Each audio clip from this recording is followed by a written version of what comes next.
With over 89% of America's population owning a computerized device and us spending, on average, over 7 hours of screen time a day on technology, it obviously has an effect on society. But what about our brains? Here's some crazy ways that screen time is affecting your brain right now. Having trouble logging off the internet or quitting that video game?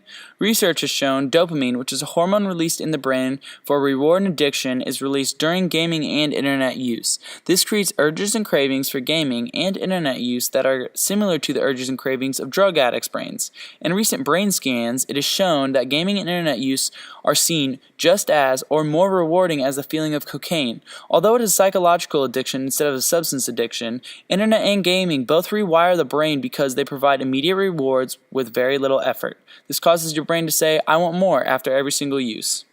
With more and more use of the internet and gaming, they can create problems in the important frontal lobe, which governs the executive functions such as planning, prioritizing, organizing, and impulse control. Volume loss was also seen in the striatum, which is involved in the reward pathways and the suppression of socially unacceptable impulses. Another concerning result of internet and gaming addiction is an area known as the insula, which is involved in our capacity to develop empathy, compassion for others, and integrate physical signals with emotion. Ever find yourself on your phone in the middle of the night and taking forever to fall asleep? Studies have shown that because of the light from the cell phone, it mimics daytime and suppresses melatonin, which is a hormone used at night as a sleep signal for your body when darkness occurs. Just a few minutes of screen stimulation in the dark can delay melatonin release for up to several hours and desynchronizes the body's natural clock. The harmful effects from using your cell phone at night before bed can disrupt the natural body clock, can cause some hormone imbalances, can cause brain inflammation, lead to depression, and you're not permitting deep sleep, which is used to heal your body from all the damages it takes during the day. Another thing we see shattered by screen time is attention, loss in mental reserves, and overloads the sensory system. Research says that what is often the cause of explosive and aggressive behavior is poor focus. When attention suffers, so does the ability to process one's internal and external environment. So even little demands now become big ones because of depleting mental energy with high visuals and cognitive input, otherwise known as screen time.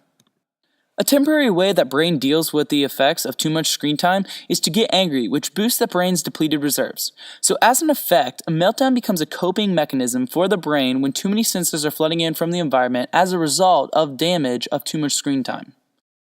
One concerning thing about screen time is that playing violent video games or watching violent TV shows hardens teens. Sure, the epic show of murder mystery and fun game of killing people is cool, but research shows that the more war, violence, and murder that we watch or interact with makes us more aggressive and less sympathetic towards other people in reality.